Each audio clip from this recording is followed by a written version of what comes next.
കർത്താവ് നമ്മെ സഹായിക്കുമാറാകട്ടെ. ഈ ദിവസങ്ങളിൽ കഴിഞ്ഞ 1-2 ആഴ്ചകളായിട്ട് നമ്മൾ കൊരിന്ത്യ ലേഖനത്തിൻ്റെ അവസാനത്തെ 2 കൊരിന്ത്യരുടെ ലേഖനം അതിൻ്റെ അവസാനത്തെ വേദഭാഗത്തെ ആസ്പദമാക്കി ഒരു പ്രത്യേക വിഷയത്തെക്കുറിച്ച് നമ്മൾ ചിന്തിച്ചു കൊണ്ടിരിക്കുകയായിരുന്നു. എന്നുള്ളത് സൗജന്യമായിട്ട് കിട്ടിയെങ്കിലും അത് വിലയുള്ളതാണ് എന്ന വിഷയം നമ്മൾ ചിന്തിച്ചു. കഴിഞ്ഞ ആഴ്ചയിൽ പല കാര്യങ്ങൾ അതിനോടുള്ള ബന്ധത്തിൽ നമുക്ക് ധ്യാനിപ്പാൻ തക്കവണ്ണമിടയായി തീർന്നു. കഴിഞ്ഞ 2 ആഴ്ചകളായിട്ട് നമ്മൾ പ്രധാനമായിട്ട് ചിന്തിച്ചത് ദൈവത്തിൻ്റെ കൃപ. നമുക്ക് ദൈവം നമ്മുടെ യോഗ്യതയുടെ അടിസ്ഥാനത്തിലല്ല, യോഗ്യതയില്ലാതെ ദൈവം ഫ്രീലി വളരെ സൗജന്യമായിട്ട് നമുക്ക് നൽകുന്നതാണ് അവിടുത്തെ കൃപ എന്ന് നമ്മൾ ചിന്തിച്ചു. നിശ്ചയമായിട്ടും കൃപ എന്ന വാക്കിന്, കാരിസ് എന്ന വാക്കിന് ആ അർത്ഥം നിശ്ചയമായിട്ടുമുണ്ട്. ദൈവത്തിൻ്റെ കൃപ അർഹതയില്ലാത്തടത്ത് ലഭിക്കുന്ന ദാനമാണ്. അതാണ് എഫേസ്യ ലേഖനം 2:8 നമ്മൾ കാണുന്നത്. കൃപയാലല്ലോ വിശ്വാസം മൂലം നിങ്ങൾ രക്ഷിക്കപ്പെട്ടിരിക്കുന്നത്. അപ്പോസ്തല പ്രവൃത്തിയിൽ 18-ാം അധ്യായത്തിൽ കാണുന്നു, ദൈവകൃപയാൽ വിശ്വസിച്ചവർ. അപ്പോൾ ദൈവത്തിൻ്റെ കൃപ എന്നുള്ളത് അർഹതയില്ലാത്തടത്ത് നമുക്ക് ലഭിക്കുന്ന ദാനമാണ് എന്നതിന് യാതൊരു സംശയവുമില്ല. അർഹതയില്ലാത്തടത്ത് ദൈവത്തിൻ്റെ കൃപ നമുക്ക് ലഭിച്ചു എന്നതിനാൽ ദൈവകൃപയെ നമ്മുടെ ദുഷ്കാമ പ്രവർത്തികൾക്ക് ഹേതുവാക്കുവാൻ പാടില്ല. ദൈവകൃപയെ ദുർവിനിയോഗം ചെയ്യുവാൻ പാടില്ല. അതാണ് നമ്മൾ ചിന്തിച്ചുകൊണ്ടിരിക്കുന്നത്. ദൈവകൃപയെന്നുള്ളതിന് മറ്റൊരർത്ഥം കൂടെയുണ്ട്. ആ വിഷയമായിരിക്കും പ്രധാനമായിട്ട് നമ്മൾ ഇന്ന് ചിന്തിപ്പാനായിട്ട് പോകുന്നത്. ഞാൻ പറഞ്ഞല്ലോ, ദൈവകൃപ, കൃപ എന്ന വാക്കിന് കാരിസ് എന്ന ഗ്രീക്ക് പദം, അതിനുള്ളതാകുന്ന ഒരു അർത്ഥം നമുക്കില്ലാത്തതാകുന്ന ഒരു പ്രത്യേക ശക്തീകരണം ദൈവം നമ്മിൽ നൽകുന്നു എന്നതാണ് ആ വാക്കിൻ്റെ മറ്റൊരർത്ഥം. നോക്കണം, ദൈവകൃപ നിശ്ചയമായിട്ടും അർഹതയില്ലാത്തിടത്ത് ലഭിച്ച ദാനം എന്ന അർത്ഥം അതിന് നിശ്ചയമായിട്ടുമുണ്ട്. ആ അർത്ഥത്തിലാണ് കൃപയാൽ നമ്മൾ രക്ഷിക്കപ്പെട്ടെന്ന് നമ്മൾ വായിക്കുന്നത്. എന്നാൽ കൊരിന്ത്യ ലേഖനത്തിലേക്ക് വരുമ്പോൾ, കൃപയെക്കുറിച്ച് കാണുമ്പോൾ നമ്മൾ വായിക്കുന്നുണ്ട്, വിശേഷിച്ച് 1 കൊരിന്ത്യർ 12-ാം അധ്യായം, കൃപാ വരങ്ങളെക്കുറിച്ച്.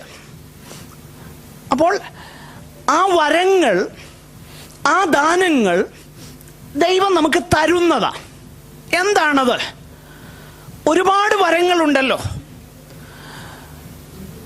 നമ്മിലില്ലാതെ ഇരുന്നയൊന്ന് ദൈവം നമ്മിൽ തരികയാ. ദൈവത്തിൻ്റെ പരിശുദ്ധാത്മാവിനാൽ ദൈവം നമ്മെ എംപവർ ചെയ്യുകയാ.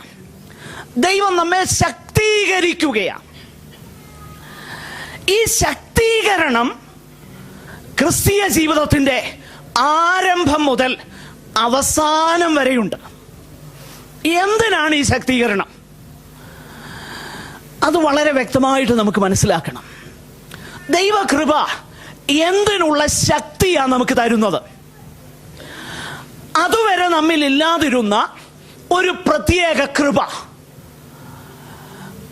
എനിക്ക് വളരെ ബോധ്യമുണ്ട്, ദൈവം എന്നിൽ ഏൽപ്പിച്ച കൃപ ദാനങ്ങൾ എന്താണെന്ന് എനിക്കറിയാം. എനിക്ക് വളരെ ബോധ്യമുണ്ട് അതിനെക്കുറിച്ച്.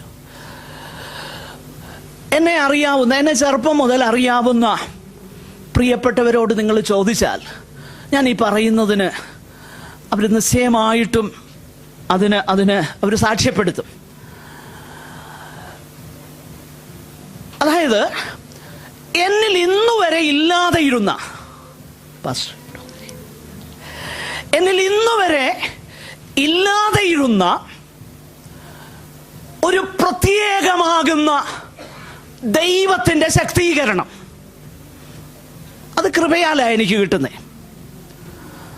ഉദാഹരണത്തിന്, എനിക്ക് നന്നായിട്ടറിയാം, God has called me to preach and teach. ദൈവം എനിക്ക് ദാനമായി തന്ന, കൃപയാൽ ദാനമായിട്ട് തന്ന, എന്നിൽ ഇല്ലാതിരുന്ന കൃപാദാനമാണ്. ഞാനതാ പറഞ്ഞത്, എന്നെ അറിയാവുന്നവരോട് നിങ്ങൾ ചോദിച്ചാൽ അവർ പറയും, ഇന്നും നിങ്ങൾ പരിചയമുള്ള മുഖങ്ങളായതുകൊണ്ട് കാലൊന്നും ആടാതെ ഇവിടെ നിൽക്കുന്നേ. പരിചയമില്ലാത്ത 10-15 പേരൂടെ വന്നു കഴിഞ്ഞാൽ എനിക്ക് വിറയലൊക്കെ തോന്നും. To be very frank with you, that is what I am. ഞാൻ അതാ പറയാൻ ആഗ്രഹിക്കുന്നത്, അതാ ഞാൻ. എനിക്ക് അത്രയേ ഉള്ളൂ, അത്രയേ ഉള്ളൂ എനിക്ക് കഴിവ്. എന്നാൽ എന്നിൽ ഇല്ലാതെ ഇരുന്ന ഒരു കഴിവ്, ഇല്ലാതെ ഇരുന്ന ഒരു ശക്തി എന്നിൽ തന്നതാണ് കൃപാദാനം. മനസ്സിലാക്കണേ, എനിക്കില്ലാതെ ഇരുന്ന ഒരു കൃപ, എനിക്കില്ലാതെ ഇരുന്ന ഒരു എംപവർമെന്റ് God gave me. അപ്പൊ ദൈവത്തിന്റെ കൃപ എന്ന വാക്കിനെ കുറിച്ച് നമ്മൾ ഓർക്കുമ്പോൾ, നമുക്കില്ലാതെ ഇരിക്കുന്ന, ബൈ നേച്ചർ നമുക്കില്ലാതെ ഇരിക്കുന്ന ആ പ്രത്യേക ശക്തി നമ്മിൽ തരുകയാണ് ദൈവം കൃപയാൽ. അതിനെക്കുറിച്ചാണ് നമ്മൾ ഇന്ന് ചിന്തിക്കാൻ പോകുന്നത്. ആ ശക്തീകരണമാണ് വിശുദ്ധ ജീവിതത്തിന് നമുക്ക് സഹായകമാകുന്നത്. വിശുദ്ധ ജീവിതത്തിന് നമുക്ക് സഹായകമാകുന്നത് ദൈവകൃപയാണ്. അത് വ്യക്തമായിട്ട് നമ്മൾ ഗ്രഹിക്കണം. വിശുദ്ധമാകുന്ന ഒരു ജീവിതം നയിപ്പാൻ ബൈ നേച്ചർ എനിക്ക് കഴിയില്ലെന്ന് എനിക്ക് നന്നായിട്ടറിയാം. ഒരുപക്ഷെ പുറമേ പല കാര്യങ്ങളും നമുക്ക് ചെയ്യാൻ കഴിയും, എന്നാൽ ഉള്ളിൻ്റെ ഉള്ളിൽ നിന്ന്, പുറമേ ഉള്ളതാകുന്ന മൂടുപടമല്ല, ഉള്ളിൻ്റെ ഉള്ളിൽ നിന്ന് അകവും പുറവും ഒരുപോലെ ഇരിക്കുന്ന ഒരു ജീവിതം ചെയ്യണമെങ്കിൽ ദൈവകൃപയുണ്ടേലേ പറ്റുള്ളൂ. അല്ലാതെ മനുഷ്യന്റെ മുന്നിൽ ഒരു ഒരു മാസ്ക് ഇട്ടിട്ട് വേറെ ഒരു ജീവിതം ചെയ്യാൻ എളുപ്പമാണ്, അത് കഴിയും. എന്നാൽ അകത്തും പുറത്തും ഒരുപോലെ ദൈവത്തെ അക്ഷയമായി സ്നേഹിക്കുകയും വിശുദ്ധിയെ ഇഷ്ടപ്പെടുകയും പാപത്തെ ഉള്ളുകൊണ്ട് വെറുക്കുകയും ചെയ്യുന്ന ജീവിതം നയിക്കണമെങ്കിൽ ദൈവകൃപ ആവശ്യം. ആ കൃപയാ ദൈവം തന്റെ സഭയ്ക്ക് തന്നിരിക്കുന്നത്. അപ്പൊ കൃപ നമ്മിൽ ചെയ്യുന്നത് ഇതാണ്. കൃപ നമ്മെ രക്ഷിക്കുക മാത്രമല്ല, കൃപ നമ്മെ ശുദ്ധീകരണത്തിലേക്ക് നടത്തുന്നതാണ് ദൈവകൃപ. ഇവിടെയാണ് ഇന്ന് വലിയ പിഴവ് പറ്റിയിരിക്കുന്നത്. നമ്മൾ കഴിഞ്ഞ ആഴ്ചയിൽ ഈ തെറ്റായ ഉപദേശങ്ങളെ കുറിച്ചൊക്കെ പല കാര്യങ്ങൾ പറഞ്ഞു. അതുകൊണ്ട് ഞാൻ ഇന്ന് അതിനെക്കുറിച്ചൊന്നും അധികം പറയുന്നില്ല. ഞാൻ പോസിറ്റീവായിട്ട് ഇതെന്താ നമ്മുടെ ജീവിതത്തിൽ ചെയ്യുന്നതെന്ന് പറയാൻ പോകുകയാണ്. അപ്പൊ ക്രിസ്തീയ ജീവിതത്തിൽ നിശ്ചയമായിട്ടും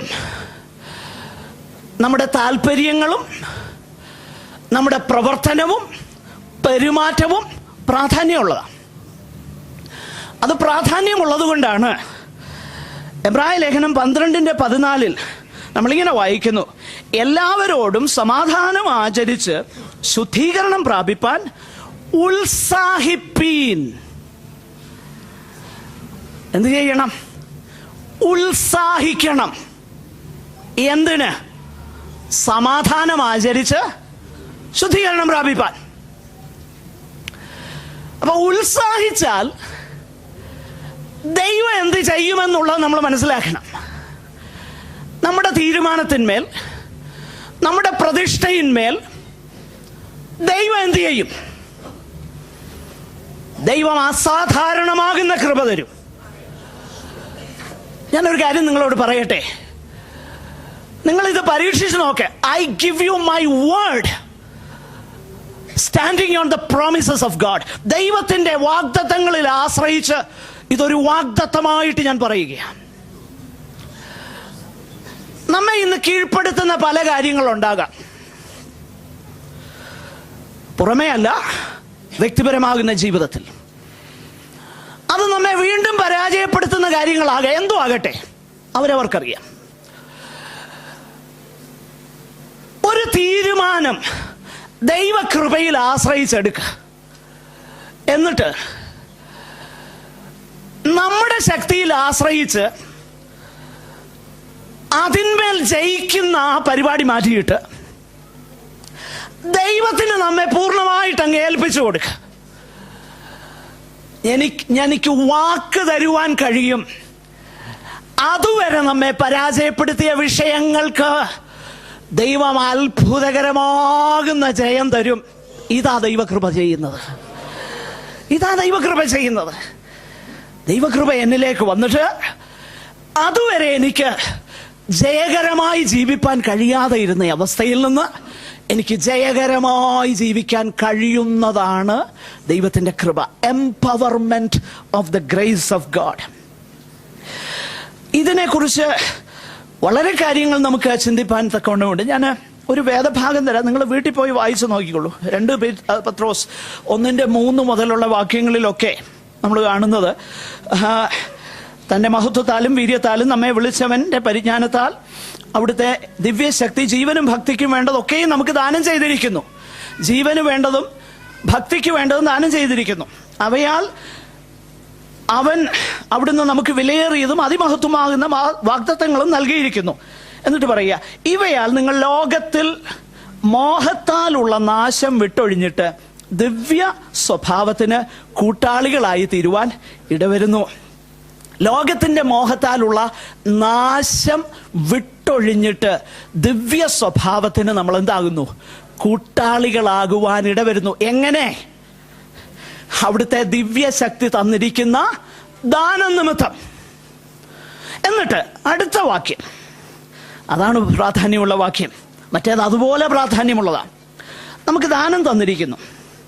5-ാം വാക്യത്തിലേക്ക് വരുമ്പോൾ, അത് നിമിത്തം തന്നെ നിങ്ങൾ സകല ഉത്സാഹവും കഴിച്ച്. അപ്പൊ ദൈവകൃപ നമുക്ക് കിട്ടിയിട്ടുണ്ടെന്ന് പറഞ്ഞ് ക്രിസ്തീയ ജീവിതത്തിൽ യാതൊരു വിധമാകുന്ന ഡിസിപ്ലിനും ഇല്ലാത്ത ജീവിതം അല്ല ക്രിസ്തീയ ജീവിതം. ദൈവം കൃപ തന്നു, ദിവ്യ സ്വഭാവത്തിന് കൂട്ടാളികളായി തീരുവാനുള്ള സകല ദാനങ്ങളും തന്നു. അതുകൊണ്ട് നമ്മൾ എന്താ ചെയ്യേണ്ടത്? What is my duty? Because God has given me grace.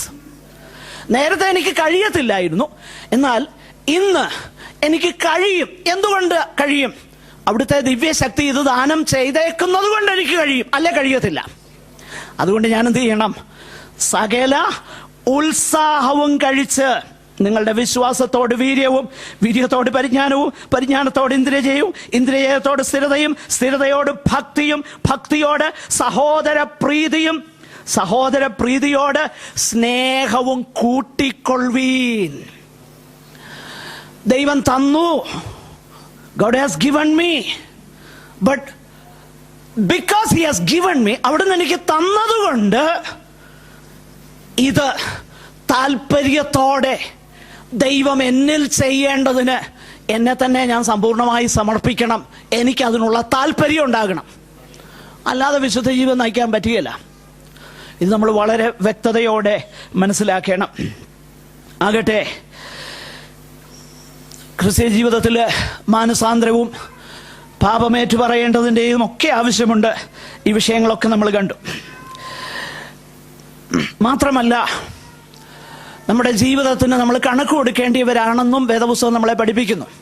ഇന്ന് നമ്മൾ കേൾക്കുന്ന, പിന്നെയും പറയട്ടെ, നിങ്ങൾ പലരും രഹസ്യമായിട്ടിരുന്ന് കാണുന്ന പല പുള്ളിക്കാരും പറയുന്നത് we are not responsible for our sins എന്നാ പറയുന്നേ. കാണുന്നവരോടാ പറഞ്ഞേ. ഈ ദുരുപദേശം ഒത്തിരി കേട്ട് കഴിഞ്ഞാൽ നിങ്ങൾ അതുപോലെ ആയില്ലെങ്കിലേ ഉള്ള അതിശയം. അതുകൊണ്ട് വൺസ് ദൈവവചനത്തിൻ്റെ അടിസ്ഥാനത്തിൽ ഇത് വിഷമാണെന്ന് മനസ്സിലാക്കി അത് ഒഴിവാക്കുന്നതാണ് നല്ലത് കേട്ടോ. ഒഴിവാക്കുന്നതാണ് നല്ലത്. കാരണം കള്ളപ്രവാചകന്മാരും ജനത്തിൻ്റെ ഇടയിൽ ഉണ്ടായിരുന്നു. അവര് നാശകരമാകുന്ന മതഭേദങ്ങളെ നുഴയിച്ചു കൊണ്ടുവരുന്നവരാ. അവർക്കെതിരെ ദൈവജനം അവരെ തിരിച്ചറിയണം. അതാരും ആകട്ടെ, എക്സ് ഓർ വൈ ആരും ആകട്ടെ, ദൈവവചനത്തിന്റെ പ്രമാണത്തിൽ ദൈവജനം ഉറച്ചു നിൽക്കണം. അതിന്റെ കാര്യം എന്നാണെന്നറിയാമോ? അനുവൻ ശരീരത്തിലിരിക്കുമ്പോൾ ചെയ്തത് നല്ലതാകിലും തീയതാകിലും അതിന് തക്കവണ്ണം പ്രാപിക്കേണ്ടതിന് ആരാ? നാം എല്ലാവരും. ആരാ നാം എല്ലാവരും? നാം എല്ലാവരും എന്ന് പറഞ്ഞാൽ പൗലോസാണല്ലോ അത് എഴുതിയത്. പൗലോസ് പറയാ, ഞാനും നിങ്ങളും നമ്മളെല്ലാവരും ഇന്ന് നാം ശരീരത്തിലിരിക്കുമ്പോൾ ചെയ്തതിന് തക്കവണ്ണം പ്രാപിക്കേണ്ടതിന് ക്രിസ്തുവിന്റെ ന്യായാസനത്തിന് മുൻപാകെ വെളിപ്പെടേണ്ടതാകുന്നു. ഞാനൊരു കാര്യം പറയട്ടെ, ദൈവത്തിൻ്റെ കൃപ നമുക്കുള്ളത് കൊണ്ട് ഏത് നിമിഷവും ദൈവകൃപയ്ക്കായി അപേക്ഷിക്കുന്ന ഒരുവനോട് ദൈവം കരുണയും കൃപയും മഹാദയും മനസ്സലിയും ഉള്ളവനായ കൊണ്ട് ക്ഷമിക്കാൻ ദൈവം തയ്യാറാ. അത് മറന്നു പോകരുത്. ഏത് നിമിഷവും അനുതപിക്കുന്ന ഒരുവനോട് ക്ഷമിപ്പാനും അവനെ റെസ്റ്റോർ ചെയ്യാനും ദൈവത്തിന് മനസ്സാ. അതിന് യാതൊരു സംശയമില്ല. പക്ഷെ ഒരു കാര്യം മനസ്സിലാക്കണം, മറ്റൊരു കാര്യം കൂടെ ഞാൻ പറയട്ടെ. പലപ്പോഴും നമ്മൾ ചിന്തിക്കുന്നത് പാപത്തിന് കോൺസിക്വൻസസ് ഇല്ലെന്നാ, പാപത്തിന് പരിണിത ഫലമില്ലെന്നാ പലരും ചിന്തിക്കുന്നേ. പാപത്തിന് പരിണിത ഫലം ഉണ്ടോ എന്നുള്ളത് നമ്മെ പഠിപ്പിക്കുന്ന ഏറ്റവും നല്ലൊരു പിക്ചറാണ് പഴയ നിയമത്തിൽ ദാവീദിന്റെ കേസിലുള്ളത്. നമ്മൾ പലപ്പോഴും ചിന്തിക്കുന്നേ ദൈവം അവനെ ശിക്ഷിച്ചില്ലെന്നാ. കർത്താവ് പറയുന്ന, നാഥാൻ പ്രവാചകനിൽ കൂടെ പറയുന്ന വാക്ക് നമ്മൾ മറന്നു പോകരുത്. യഹോവ നിന്റെ പാപം ക്ഷമിച്ചു, പാപം ക്ഷമിച്ചു നീ അനുതപിച്ചതുകൊണ്ട്. പക്ഷെ അതിൻ്റെ പരിണിത ഫലം അനുഭവിച്ചു. ഇത് പ്രവൃത്തിയുടെ കാര്യമൊന്നുമല്ല പറയുന്നത്. ഉദാഹരണത്തിന്, ഞാൻ അങ്ങോട്ട് പോകുമ്പോഴേ ഈ അവിടെ ഒരു വലിയൊരു മാർക്കറ്റ് ഉണ്ടല്ലോ, സഫാരി ഹൈപ്പർ മാർക്കറ്റ്. അവിടെ കയറി 10,000 റിയാലിൻ്റെ സാധനം അങ്ങ് മേടിച്ചു. ഞാൻ പതുക്കെ അവരുടെ കണ്ണ് വെട്ടിച്ച് അല്ലെങ്കിൽ ഇറങ്ങി. എന്തോ അലാമൊന്നും അടിച്ചില്ല, പക്ഷെ എന്തോ വെളിയിൽ ഇറങ്ങാൻ തുടങ്ങിയപ്പോൾ അവിടെ നിന്ന് സെക്യൂരിറ്റിക്ക് ഒരു സംശയം തോന്നി. പിടിച്ചു എന്നിരിക്കട്ടെ, ഇത് പിടിക്കുന്നതാകട്ടോ, പിടിക്കാത്തത് നമ്മൾ ഓർക്കുന്നേ. കാരണം പണ്ട് ഈ മിസ്രൈമരുടെ ഒരു ചിന്താഗതി ഉണ്ടല്ലോ, ആരും കണ്ടില്ലേ അത് പാപമല്ലെന്നൊരു ചിന്തയുണ്ട്. അതുകൊണ്ടാണ് മിസ്രൈമിനെ അടിച്ചു കൊന്നേച്ച് അങ്ങോട്ടും ഇങ്ങോട്ടും നോക്കിയെന്നാ പറയുന്നത് മോശ. കണ്ടില്ലെന്ന് കണ്ടപ്പം മണലിനകത്തോട്ട്. അപ്പൊ ആരും കണ്ടില്ലെങ്കിൽ പാപമല്ലെന്നൊരു ചിന്തയൊക്കെ ഉണ്ട്. അങ്ങനൊന്നുമല്ല, കണ്ടാലും ഇല്ലേലും പാപം തന്നെയാണ്. അത് നമ്മൾ മറന്നു പോകരുത്. എന്നാൽ എന്നെ പിടിച്ചെന്നിരിക്കട്ടെ, കള്ളനാ, മോഷിച്ചതിന് പിടിച്ചു.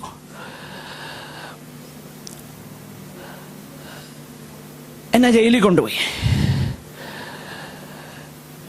ഞാനൊരു കാര്യം പറയാം, ആ ജയിലിൽ കിടക്കുമ്പോഴും ഞാൻ അനുതപിച്ചാൽ ദൈവം എന്നോട് എൻ്റെ പാപം ക്ഷമിക്കും. അതിന് യാതൊരു സംശയമില്ല, പാപം ക്ഷമിക്കും. പക്ഷെ ഞാൻ ചെയ്ത പ്രവൃത്തിയുടെ ഫലം ഞാൻ അനുഭവിക്കേണ്ടതായിട്ട് വരും. പ്രിയമുള്ളവരെ, ഞാനൊരു കാര്യം നിങ്ങളെ വാൺ ചെയ്യട്ടെ. നമ്മുടെ ശരീരത്തെ നമ്മൾ അബ്യൂസ് ചെയ്യരുത്. പുകവലിക്കാരനോട് ദൈവം ക്ഷമിക്കും, പക്ഷെ പുകവലി നിമിത്തം ഉണ്ടാകുന്ന അതിൻ്റെ ഫലം അവൻ്റെ ശരീരത്തിൽ അവൻ അനുഭവിക്കേണ്ടതായിട്ട് വരും. അതുകൊണ്ട് അങ്ങനെ വല്ലതും ഉണ്ടെങ്കിൽ അങ്ങ് നിർത്തുന്നതാണ് നല്ലത്. ആരും ഇല്ലെന്ന് എനിക്കറിയാം, എങ്കിലും അഥവാ ഉണ്ടെങ്കിലോ, മദ്യപിക്കുന്നതിനോട് ദൈവം ക്ഷമിക്കും, പക്ഷെ അതിൻ്റെ കോൺസിക്വൻസസ്, അതിൻ്റെ അനന്തര ഫലം നമ്മൾ അനുഭവിക്കേണ്ടി വരും. അതുകൊണ്ട് അങ്ങനെ ഉണ്ടെങ്കിൽ അതങ്ങ് നിർത്തുന്നതാണ് നല്ലത്. Let me be very very blunt. Forgive me for being very blunt. ഞാൻ ഇങ്ങനെയൊക്കെ പറയുന്നത് ദയവ് ചെയ്ത് എന്നോട് ക്ഷമിക്കണം. പക്ഷേ എനിക്ക് നിങ്ങളോട് സ്നേഹമുള്ളത് കൊണ്ടാണ് ഇങ്ങനെ ബ്ലണ്ടായിട്ട് സംസാരിക്കുന്നത്. എനിക്ക് സ്നേഹമില്ല നിങ്ങളെ സുഖിപ്പിച്ച് നിങ്ങളുടെ പേഴ്സിലിരിക്കുന്ന എൻ്റെ പോക്കറ്റിൽ വരുത്താനാന്നേൽ ഇതൊന്നും പറയേണ്ട കാര്യമൊന്നുമില്ല. എനിക്കതൊന്നുമല്ല വിഷയം. എനിക്ക് നിങ്ങളുടെ ആത്മാക്കളുടെ രക്ഷയാ വിഷയം, വിശുദ്ധ ജീവിതമാ വിഷയം, ദൈവകൃപയാ വിഷയം. കർത്താവായ എനിക്ക് വലുത് ആരുമല്ല, ഒന്നുമല്ല. അതുകൊണ്ടാണ് ഞാനിത് പറയുന്നത്. പ്രിയരെ, നമ്മുടെ കർത്താവാണ് നമുക്ക് വലുത്. നമ്മുടെ കർത്താവിന് വേണ്ടി നമ്മൾ ജീവിക്കണം.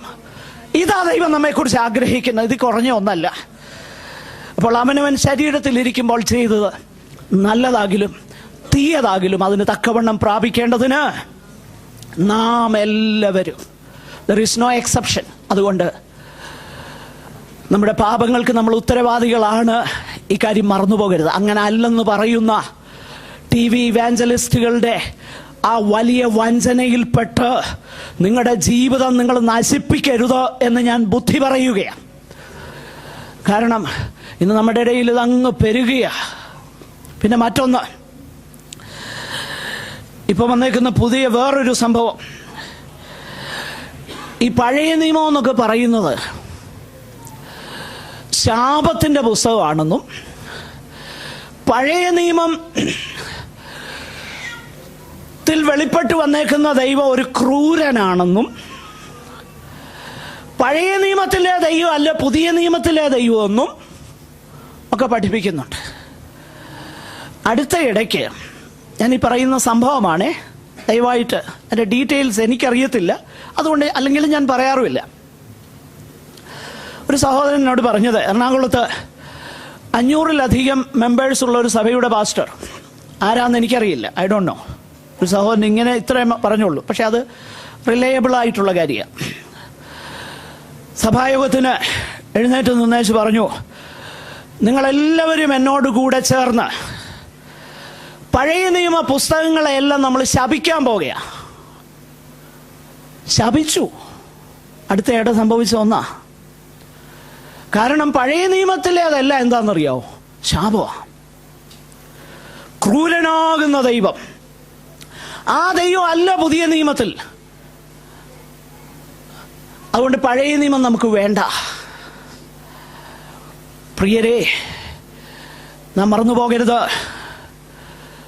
ദൈവത്തിൻ്റെ വചനം ആദ്യം മുതൽ അവസാനം വരെ, എന്തിനേറെ 1-ാം നൂറ്റാണ്ടിൽ പൗലോസ് ലേഖനം എഴുതുമ്പോൾ, കൊരിന്ത്യർക്ക് ലേഖനം എഴുതുമ്പോൾ ഇങ്ങനെയാണ്, അതവർക്ക് ദൃഷ്ടാന്തമായിട്ട് ഭവിച്ചു. പക്ഷെ നിങ്ങൾക്ക് വേണ്ടി എന്തിനാ ഇത് എഴുതിയേക്കുന്നേ? ബുദ്ധി ഉപദേശത്തിന് എഴുതിയേക്കുക. പഴയ നിയമം വേണോ വേണ്ടായോ? വേണം. എന്തിന്? ബുദ്ധി ഉപദേശത്തിന്. മാത്രമല്ല, പഴയ നിയമത്തിലെ ദൈവം പുതിയ നിയമത്തിലെ ദൈവം രണ്ട് ദൈവങ്ങളാണോ? അല്ല. പുതിയ നിയമത്തിലെ ദൈവവും പഴയ നിയമത്തിലെ ദൈവവും ദുഷ്ടതയെ ദ്വേഷിക്കുന്നവനും നീതിയെ സ്നേഹിക്കുന്നവനുമാണ്. പഴയ നിയമത്തിലെ ദൈവവും പുതിയ നിയമത്തിലെ ദൈവവും കരുണ നിറഞ്ഞ കണ്ണുള്ളവനാണ്. പഴയ നിയമത്തിലല്ലേ ഏറ്റവും മനോഹരമാകുന്ന ഒരു ഗീതമുള്ള 103-ാം സങ്കീർത്തനം. അപ്പന് മക്കളോട് കരുണ തോന്നുന്നത് പോലെ യഹോവയ്ക്ക് തൻ്റെ ഭക്തന്മാരോട് കരുണ തോന്നുന്നു. നാം പൊടിയെന്ന് അവിടുന്ന് ഓർക്കുന്നുവല്ലോ. 23-ാം സങ്കീർത്തനം, നന്മയും കരുണയും എൻ്റെ ആയുഷ്കാലമൊക്കെയും എന്നെ പിന്തുടരും. പഴയ നിയമത്തിലെ ദൈവം വ്യത്യസ്തനല്ല. പഴയ നിയമത്തിലെ സകല ധാർമ്മിക ഉപദേശങ്ങളും നമുക്കിന്നും ബാധകമാണ്. ഒരുപക്ഷെ 10 കൽപ്പനകളിൽ ശബത്താചരണം ഒഴിച്ച് ബാക്കി എല്ലാം ഇന്നും ബാധകമാണോ അല്ലയോ? ആന്നു. വിഗ്രഹങ്ങളുണ്ടാക്കരുത്. പിന്നെ ഒത്തിരി കാര്യങ്ങളുണ്ടല്ലോ. പുതിയ നിയമത്തിലേക്ക് വരുമ്പോൾ എഫേസ്യ ലേഖനത്തിൽ നമ്മൾ വായിക്കുന്നത് ഇങ്ങനെയാണ്, നിനക്ക് നന്മയുണ്ടാകാനും ഭൂമിയിൽ നീ ദീർഘായുസോടിരിപ്പാനും നിന്റെ അപ്പനെ അമ്മയും ബഹുമാനിക്കുക. പഴയ നിയമത്തിലെ കൽപ്പനയാ. പക്ഷെ പുതിയ നിയമത്തിൽ എഫേസ്യ ലേഖനത്തിൽ ദൈവമക്കളുടെ പ്രമാണമായിട്ട് എഴുതിയേക്കുക. പഴയ നിയമം വേണ്ടെന്ന് പഠിപ്പിക്കുന്ന ആ ദുരുപദേഷ്ടാക്കന്മാരെ തിരിച്ചറിഞ്ഞ് അവരെ ഒഴിവാക്കണം. പഴയ നിയമത്തിലെ സകല ധാർമ്മിക ഉപദേശങ്ങളും ഇന്ന് ദൈവജനത്തിന് ബാധകമാണ്. ഇത് നമ്മൾ മറന്നു പോകരുത്. പഴയ നിയമം എന്താ നമ്മുടെ ജീവിതത്തിൽ ചെയ്യുന്നത്? ദൈവത്തിൻ്റെ ന്യായപ്രമാണം എന്താ നമ്മുടെ ജീവിതത്തിൽ ചെയ്യുന്നത്? റോമാലേഖനം 8-ാം അധ്യായത്തിലേക്ക് വരുമ്പോൾ ഈ കാര്യം ദൈവത്തിൻ്റെ വചനം നമ്മളെ പഠിപ്പിക്കുന്നു. റോമാലേഖനം 8-ാം അധ്യായം തുടങ്ങുന്നത് ഇങ്ങനെയാണ്: അതുകൊണ്ടിപ്പോൾ ക്രിസ്തുയേശുവിലുള്ളവർക്ക് ഒരു ശിക്ഷാവിധിയുമില്ല. എന്നിട്ട് പറയുകയാണ്, താഴോട്ട് വരുമ്പോൾ, ജഡത്താലുള്ള ബലഹീനത നിമിത്തം, 3-ാം വാക്യം, ന്യായപ്രമാണത്തിന് കഴിയാഞ്ഞതിനെ സാധിപ്പിപ്പാൻ. 7-ാം അധ്യായം കൂടെ ചേർത്ത് വായിച്ചാൽ മനസ്സിലാകും. 7-ാം അധ്യായത്തിൽ പറയുകയാണ്, പൗലോസ് പറയുക, മോഹിക്കരുതെന്ന് പറഞ്ഞിട്ടുണ്ട്. പാപമോ അവസരം നോക്കിയിട്ട് എന്നിൽ സകലവിധ മോഹത്തെയും ജനിപ്പിച്ചു. നോക്കണം, ഇതാരാ പറയുന്നതെന്ന് മനസ്സിലാക്കണം. ഒരു പരീശനാ പറയുന്നത്. ദൈവത്തിൻ്റെ യഹോവയുടെ ന്യായപ്രമാണ നിമിത്തം അനന്യനെന്ന് സാക്ഷ്യം കൊണ്ട് ഒരുവൻ പറയുക. യഹോവയുടെ പ്രമാണം പറയുക, മോഹിക്കരുത്. പക്ഷെ പാപം എന്തോ ചെയ്തു? എന്നിൽ സകലവിധ മോഹത്തെയും ജനിപ്പിച്ചു. ഇത് തിരിച്ചറിഞ്ഞപ്പം പറയുക, അയ്യോ, ഞാൻ അരിഷ്ട മനുഷ്യൻ, ഈ മരണത്തിന് അധീനമാകുന്ന ശരീരത്തിൽ നിന്ന് തന്നെ ആർ വിടുവിക്കും എന്ന് പറഞ്ഞ് ക്രൂശിങ്കലേക്ക് വന്നു കഴിഞ്ഞപ്പം ഇവിടെ നമ്മൾ വായിക്കുകയാണ്, ഇപ്പോൾ ക്രിസ്തുയേശുവിലുള്ളവർക്ക് ഒരു ശിക്ഷാവിധിയുമില്ല, ഒരു ശിക്ഷാവിധിയുമില്ല. ജഡത്താലുള്ള ബലഹീനത നിമിത്തം ന്യായപ്രമാണത്തിന് കഴിയാഞ്ഞതിനെ സാധിപ്പിക്കുവാൻ, ന്യായപ്രമാണത്തിന് കഴിയാഞ്ഞതിനെ സാധിപ്പിപ്പാൻ ദൈവം തൻ്റെ പുത്രനെ പാപജഡത്തിൻ്റെ സാദൃശ്യത്തിലും പാപം നിമിത്തവും അയച്ചു. അതാണ് അർഹതയില്ലാത്തടത്ത് ലഭിച്ച ദൈവത്തിൻ്റെ ദാനം എന്ന കൃപ. എന്നാൽ അടുത്ത വാക്യത്തിലേക്ക് വരുമ്പോൾ, ശക്തിയില്ലാതിരുന്നിടത്ത്, നേരത്തെ പരാജയമായിരുന്നിടത്ത് ജയമാക്കി തീർക്കുന്ന ശക്തിമത്താകുന്ന ദൈവകൃപയെ കുറിച്ചാണ് 4-ാം വാക്യത്തിൽ പറയുന്നത്. ഒന്ന് വായിക്കാമോ? ജഡത്തെ അല്ല, ആത്മാവിനെ അത്രേ അനുസരിച്ച് നടക്കുന്ന. പ്രിയമുള്ളവരെ, അപ്പോൾ ദൈവത്തിൻ്റെ ന്യായപ്രമാണത്തിൻ്റെ നീതി ഇത് നമ്മൾ നിവൃത്തിയാകാൻ ദൈവത്തിൻ്റെ കൃപയാൽ അവിടുത്തെ ആത്മാവിൻ്റെ ശക്തീകരണം നമ്മൾ തരികയാണ്. ഞാനൊരു കാര്യം നിങ്ങളോട് പറയട്ടെ. ചില നാളുകൾക്ക് മുൻപ് ഞാൻ വായിച്ചുകൊണ്ടിരുന്ന ഒരു പുസ്തകം, മനോഹരമാകുന്ന ഒരു പുസ്തകമാണ്, ട്രൂ സ്പിരിച്വാലിറ്റി, ഫ്രാൻസിസ് ഷേഫർ എഴുതിയ ഒരു പുസ്തകമാണ്. അത് അദ്ദേഹം എഴുതിയേക്കുന്ന ഒരു കാര്യം ഞാൻ വളരെ ദിവസങ്ങൾ അതിനെക്കുറിച്ച് ചിന്തിച്ചു. ഒറ്റ സെൻറ്റൻസ്, ഇപ്പോഴും ആ പുസ്തകം ഫിനിഷ് ചെയ്തിട്ടില്ല. കാരണം it is very difficult to finish that book. ഭയങ്കര ബുദ്ധിമുട്ടാണ്. കാരണം ഓരോ പേജ് വായിക്കുമ്പോഴും പിന്നെ എനിക്ക് ഒരാഴ്ച മുഴുവൻ ചിന്തിക്കാനുണ്ട്. അതുകൊണ്ടാണ്. അദ്ദേഹം പറഞ്ഞ ഒരു കാര്യം എന്നെ വളരെ ചിന്തിപ്പിച്ചു. നമ്മെ വിഷമിപ്പിച്ച ഒരാൾ, അദ്ദേഹം പറഞ്ഞു, ഒരു എവരിഡേ ഒരു അനുഭവം അദ്ദേഹം പറയാം. നമ്മളെ ബുദ്ധിമുട്ടിച്ച ഒരാൾ, ആ ആളിനോട് നമ്മളങ്ങ് ക്ഷമിച്ചു. പക്ഷെങ്കിൽ കുറച്ച് കഴിയുമ്പം ആ ആളിന് ഒരു പ്രയാസം ഉണ്ടാകുമ്പം പുറമേ നമ്മൾ ഒന്നും കാണിക്കുന്നില്ല, എങ്കിലും ഉള്ളിൻ്റെ ഉള്ളിൽ എന്താണ്ടൊരു സന്തോഷം തോന്നിയിട്ടുണ്ടോ? അങ്ങനെ ആർക്കെങ്കിലും? എനിക്ക് തോന്നിയിട്ടുണ്ട്. നിങ്ങൾക്ക് തോന്നിയിട്ടില്ലായിരിക്കാം. ഗുഡ്, അങ്ങനെയെങ്കിൽ നല്ല കാര്യം. പക്ഷെ എനിക്ക് തോന്നിയിട്ടുണ്ട്. ആരും കാണുന്നില്ല, ഉള്ളിൻ്റെ ഉള്ളിൽ ഏതാണ്ടൊരു ആനന്ദം.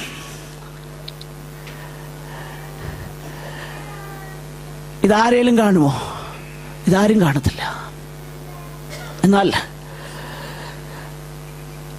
അങ്ങനെ ഒരു സന്ദർഭത്തിൽ ദൈവസ്നേഹത്താൽ നിറഞ്ഞിട്ട് എൻ്റെ സഹോദരനൊരു പ്രയാസം ഉണ്ടായാൽ ഉള്ളിൻ്റെ ഉള്ളിൽ ദുഃഖം തോന്നത്തക്കതുപോലെ ദൈവത്തിൻ്റെ ആത്മാവിനാൽ, അവിടുത്തെ കൃപയാൽ പണ്ടെനിക്ക് കഴിയാതിരുന്നതിനെ എൻ്റെ ഉള്ളിൻ്റെ ഉള്ളിൽ തരുന്നതാണ് ദൈവത്തിൻ്റെ പരിശുദ്ധാത്മാവ് ചെയ്യുന്നത്. ഇതാണ് ദൈവകൃപ, ഇതാണ് വിശുദ്ധീകരണത്തിൻ്റെ ദൈവകൃപ. ഉള്ളിൻ്റെ ഉള്ളിൽ തൊട്ട് പുറത്തു വരെ ഒരുപോലെ വിശുദ്ധിയോടെ വേർപാടോടെ ജീവിപ്പാൻ ഒരുവനെ പ്രാപ്തമാക്കുന്നതാണ്. പണ്ടെനിക്കത് കഴിയത്തില്ലായിരുന്നു. ജഡത്താലുള്ള ബലഹീന നിമിത്തം ന്യായപ്രമാണത്തിന് കഴിയാതിരുന്നു. എന്നാൽ ഇന്ന് ജഡത്തെയല്ല ആത്മാവിനെ അനുസരിച്ച് നടക്കുന്ന എന്നിൽ ന്യായപ്രമാണത്തിൻ്റെ നീതി നിവൃത്തിയാകേണ്ടതിന് തന്നെ പൗലോസ് 7-ാം അധ്യായത്തിൽ പറഞ്ഞു, മോഹിക്കരുത്, ആരും കാണുന്ന കാര്യമല്ല, ആരും കാണുന്ന കാര്യമല്ല. പക്ഷെങ്കിൽ ക്രിസ്തീയ ജീവിതത്തിൻ്റെ സവിശേഷത എന്താണെന്ന് അറിയാമോ? ആരും കാണാത്ത, ആ ഇരുളടഞ്ഞ, വേറെ ആർക്കും കാണാൻ കഴിയാത്ത ആ സ്ഥാനത്ത് ആത്മാവിനെ അനുസരിച്ച് നടക്കുന്ന എന്നിൽ ആ നീതി, ഏത് നീതി? മോഹിക്കരുത് എന്ന് ന്യായപ്രമാണം പറഞ്ഞ നീതി എനിക്ക് കഴിവില്ലാതിരുന്നത് ഇന്നെന്നിൽ ചെയ്യുന്നതാണ് ന്യായപ്രമാണം. അപ്പൊ നമ്മുടെ വിശുദ്ധീകരണത്തിന് ദൈവം ഉപയോഗിക്കുന്ന ഒരു മാതൃക എന്ന് പറയുന്നത് ദൈവത്തിന്റെ ന്യായപ്രമാണമാണ്. അത് നമുക്ക് അത്യന്താപേക്ഷിതമാണ്. പക്ഷെങ്കിൽ അതിന്റെ നീതിയെ എൻ്റെ ജഡത്തിന്റെ ശക്തി കൊണ്ട് കഴിയത്തില്ല. ന്യായപ്രമാണത്തിന് കഴിയാഞ്ഞതിനെ എൻ്റെ ബലഹീന നിമിത്തം കഴിയാതിരുന്നത് കൊണ്ട് അതിനെ സാധിപ്പിപ്പാൻ മാത്രമല്ല, ആത്മാവിനെ അനുസരിച്ച് നടക്കുന്ന എന്നിൽ ന്യായപ്രമാണത്തിന്റെ നീതി നിവൃത്തിയാകേണ്ടതിന് തന്നെ. അപ്പോൾ ഈ കാര്യം നമ്മൾ വളരെ വ്യക്തതയോടെ മനസ്സിലാക്കണം. ഒരു കാര്യം കൂടെ പറഞ്ഞ് ഞാൻ എൻ്റെ വാക്ക് അവസാനിപ്പിക്കട്ടെ. തീത്തോസിന്റെ ലേഖനത്തിൽ ഉള്ളതാകുന്ന ഒരു വേദഭാഗം ഞാനത് നേരത്തെ പറഞ്ഞിട്ടുണ്ട്, നിങ്ങളെ ഓർപ്പിച്ചിട്ടുണ്ട്. തീത്തോസിന്റെ ലേഖനം 3-ാം അധ്യായം 11 മുതൽ 14 വരെയുള്ളതാകുന്ന വാക്യങ്ങളാണ്. തീത്തോസിന്റെ ലേഖനം 3-ാം അധ്യായം 11 മുതൽ 14 വരെയുള്ളതാകുന്ന വാക്യങ്ങൾ. സകല മനുഷ്യർക്കും രക്ഷാകരമായ ദൈവകൃപ ഉദിച്ചുവല്ലോ. നാം ഭാഗ്യകരമാകുന്ന പ്രത്യാശയ്ക്കായിട്ടും മഹാദൈവവും നമ്മുടെ രക്ഷിതാവുമാകുന്ന യേശു ക്രിസ്തുവിന്റെ തേജസ്സിന്റെ പ്രത്യക്ഷതയ്ക്കായിട്ടും കാത്തുകൊണ്ട് ഭക്തിയോടും പ്രപഞ്ചമോഹങ്ങളും വർജിച്ചിട്ട് ഈ ലോകത്തിൽ സുബോധത്തോടും നീതിയോടും ദൈവഭക്തിയോടും കൂടെ ജീവിച്ചു പോരേണ്ടതിന് അത് നമ്മെ ശിക്ഷിച്ചു വളർത്തുന്നു. നോക്കണം, ദൈവത്തിന്റെ കൃപ, ദൈവത്തിന്റെ കൃപ എന്താണ് നമ്മുടെ ജീവിതത്തിൽ ചെയ്യുന്നത്? വിശുദ്ധീകരണത്തോടുള്ള ബന്ധത്തിൽ ദൈവകൃപ എന്ത് ചെയ്യുന്നു? അതിൻ്റെ മുകളിലെല്ലാം പൗലോസ് ഇന്നതുപോലെ നിങ്ങൾ ചെയ്യണം, ഇന്നതുപോലെ അവർ ചെയ്യണം, അവരോട് ഇന്നത് പറയണം എന്നെല്ലാം പറഞ്ഞു വന്നു. പ്രവൃത്തിയെക്കുറിച്ച് പറഞ്ഞു വന്നു. എന്നിട്ട് ആ പ്രവൃത്തി ചെയ്യുവാനുള്ള ഒരാഹ്വാനം കൊടുക്കുമ്പോൾ അതിനെ ബേസ് ചെയ്യുന്നത് ഏതിലാണെന്ന് നമ്മൾ ഈ വാക്യത്തിൽ കാണുകയാണ്. മൂത്തവരും ഇളയവരും മൂപ്പന്മാരും ഇന്നതൊക്കെ ചെയ്യണം, ഇന്നതൊക്കെ ചെയ്യണം, ഇന്നതുപോലെ പെരുമാറണം എന്നൊക്കെ പറഞ്ഞേച്ച് പൗലോസ് പറയുകയാണ്, സകല മനുഷ്യർക്കും രക്ഷാകരമായ ദൈവകൃപ ഉദിച്ചുവല്ലോ. നോക്കണം, ദൈവത്തിന്റെ കൃപ ഉദിച്ചു. ആ കൃപ ഉദിച്ചതുകൊണ്ടാണ് നാം ചെയ്ത നീതി പ്രവർത്തികളാലല്ല. പിന്നെ എങ്ങനെയാ കർത്താവ് നമ്മെ രക്ഷിച്ചത്? അതിന്റെ 3-ാമത്തെ അധ്യായത്തിൽ തന്നെ നമുക്കത് കാണുന്നുണ്ട്. അവിടുത്തെ കൃപയാൽ നീതീകരിക്കപ്പെട്ടിട്ട്. നോക്കുക, അപ്പൊ നമ്മുടെ നീതി പ്രവർത്തികളൊന്നും അല്ല ദൈവം നമ്മളെ നീതീകരിച്ചത്. സകല മനുഷ്യർക്കും രക്ഷാകരമാകുന്ന ദൈവകൃപ ഉദിച്ചു. നമ്മുടെ കർത്താവ് ഈ ഭൂമിയിലേക്ക് വന്നതിനാൽ ആ രക്ഷാകരമാകുന്ന കർത്താവിൻ്റെ പ്രവൃത്തിയിൽ ആശ്രയിക്കുമ്പോൾ കൃപയാൽ വിശ്വാസം മൂലം രക്ഷിക്കപ്പെടുന്നു.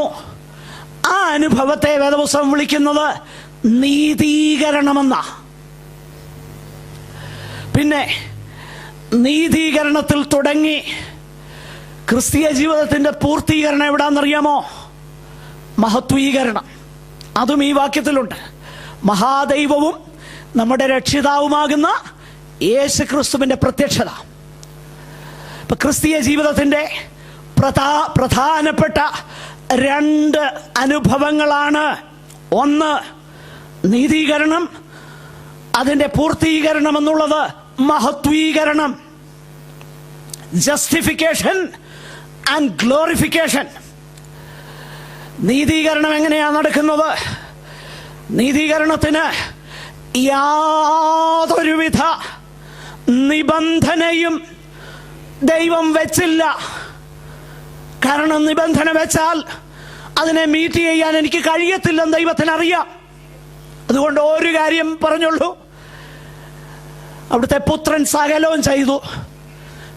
Just receive him. ആ പുത്രനെ സ്വീകരിക്കുക. പുത്രനിൽ വിശ്വസിക്കുന്നവന് നിത്യജീവനുണ്ട്. പുത്രനെ അനുസരിക്കാത്തവനോ ജീവനെ കാണുകയില്ല. യേശു കർത്താവിൽ വിശ്വസിച്ചാൽ ആ ഒരു നിമിഷം കൊണ്ട് ദൈവം നമ്മെ നീതീകരിക്കുക. മഹത്വീകരണം എങ്ങനെയാണ് നടക്കുന്നത്? അതും പൗലോസ് പറയുന്നത് കാഹളം ധ്വനിക്കും, കണ്ണിമയ്ക്കുന്നതിനിടയിൽ നാം എല്ലാവരും രൂപാന്തരപ്പെടും. അപ്പോൾ മഹത്വീകരണം നടക്കുന്നത് കണ്ണിമയ്ക്കുന്നിടയിലാണ്. നീതീകരണവും അതിനെത്ര സമയം എടുക്കുമെന്ന് എനിക്കറിയത്തില്ല. പക്ഷേ എൻ്റെ വിശ്വാസം ആ നിമിഷം തന്നെ കർത്താവിനെ നീതീകരിക്കുക. ആ സങ്കേത നഗരത്തിലേക്ക് ഞാൻ ശരണത്തിനായി ഓടി വരുന്ന ആ നിമിഷം തന്നെ ദൈവം എന്നെ ചേർത്ത് കൊള്ളുകയാണ്. പാപത്തിൻ്റെ വഞ്ചനയെ തിരിച്ചറിഞ്ഞ് ഭയന്നോടി വരുന്ന ഒരു പാപിയെ അവനെ 2 കൈയും നീട്ടി ആശ്ലേഷിച്ച് ഒരു നിമിഷം കൊണ്ട് അവനെ രക്ഷിക്കുക. ഇതാ നീതീകരണം. എന്നാൽ നീതീകരണം ദൈവത്തിൻ്റെ കൃപയാലാണ്, മഹത്വീകരണവും ദൈവത്തിൻ്റെ കൃപയാലാണ്. എന്നാൽ വിശുദ്ധീകരണവും ദൈവത്തിൻ്റെ കൃപയാലാണ്. നീതീകരണം ഒരു നിമിഷം കൊണ്ട്, മഹത്വീകരണം ഒരു നിമിഷം കൊണ്ടാണെങ്കിൽ വിശുദ്ധീകരണം അങ്ങനെയല്ല, ഒരു ജീവിതകാലം മുഴുവനാണ്. ആ ജീവിതകാലം മുഴുവനുള്ളതാകുന്ന വിശുദ്ധീകരണത്തിനായിട്ട് എന്നെ പഠിപ്പിക്കുന്നത്, എനിക്ക് ബുദ്ധി ഉപദേശിക്കുന്നത് മാത്രമല്ല, എന്നിൽ പ്രവർത്തിച്ച് എനിക്ക് ജീവിക്കാനുള്ള ശക്തി തരുന്നത് ദൈവകൃപയാണ്. അതുകൊണ്ടാണ് നമ്മളവിടെ കാണുന്നത്, ഈ ദൈവകൃപ എന്നിൽ എന്ത് ചെയ്യുന്നു? ഭക്തികേടും പ്രപഞ്ചമോഹങ്ങളും വർജിപ്പാൻ എന്നെ സഹായിക്കുന്നു. To say no to ungodliness. Ungodliness, അഭക്തിയോട് നോ എന്ന് പറയുവാൻ എനിക്കിതുവരെ കഴിഞ്ഞിട്ടില്ല. എന്നാൽ ദൈവകൃപയ്ക്ക് വിധേയപ്പെടുന്ന ഒരുവനിൽ ദൈവം എന്താ ചെയ്യുന്നത്? I say no to that. പിന്നെ പ്രപഞ്ചമോഹങ്ങൾ, റോമാലേഖനം 7-ാം അധ്യായം നമ്മൾ കണ്ടു. പാപമോ അവസരം ലഭിച്ചിട്ട് എന്നിൽ സകലവിധ മോഹത്തെയും ജനിപ്പിച്ചു. ഇവിടെ ദൈവകൃപ എന്താ ചെയ്യുന്നത്? ആ പ്രപഞ്ചമോഹങ്ങളോട് നോ എന്ന് പറയുവാൻ എന്നെ സഹായിക്കുക. പ്രിയരെ, ദൈവകൃപ ഇതാ ചെയ്യുന്നത് കേട്ടോ. ദൈവകൃപ ഒരിക്കലും ചെയ്യുന്നത് ഇങ്ങോട്ട് വാ, വന്നേച്ച് പിന്നെ അവർക്കുള്ളതും ഇവർക്കുള്ളതും അതൊക്കെ നിങ്ങളൊന്ന് സങ്കല്പിച്ചേ. മോഹവും ദുർമോഹവും അത്യാഗ്രഹവും ഉള്ളി ജനിപ്പിക്കുന്നതല്ല ദൈവകൃപ. പിന്നെയോ പ്രപഞ്ചമോഹങ്ങളോട് നോ എന്ന് പറയുവാൻ. പ്രിയരെ, നാം ഒരു കാര്യം മനസ്സിലാക്കണം. വലിയ വലിയ കാര്യങ്ങൾ ഉണ്ടേലും ഇല്ലേലും ഒന്നും വലിയ കാര്യമൊന്നുമില്ല.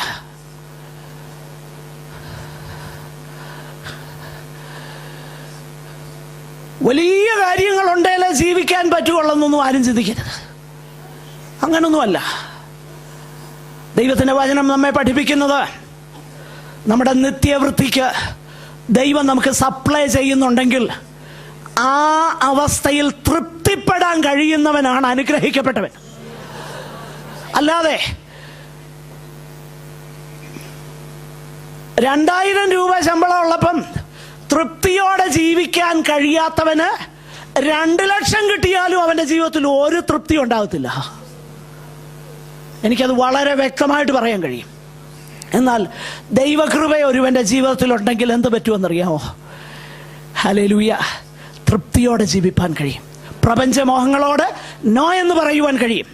വിശുദ്ധിയോടെ ഒരുവന് ജീവിപ്പാൻ കഴിയും. എന്നിട്ട് to say no to ungodliness and worldly passions. Worldly passions, പ്രപഞ്ചമോഹങ്ങൾ, അതിനെ പ്രോത്സാഹിപ്പിക്കുന്നതാണ് ഇന്നത്തെ പല പ്രസംഗങ്ങളും. പ്രപഞ്ചമോഹങ്ങളെ പ്രോത്സാഹിപ്പിക്കുന്ന പ്രസംഗങ്ങൾ നിർത്ത്. അത് കേൾക്കുന്നതും നിർത്ത്.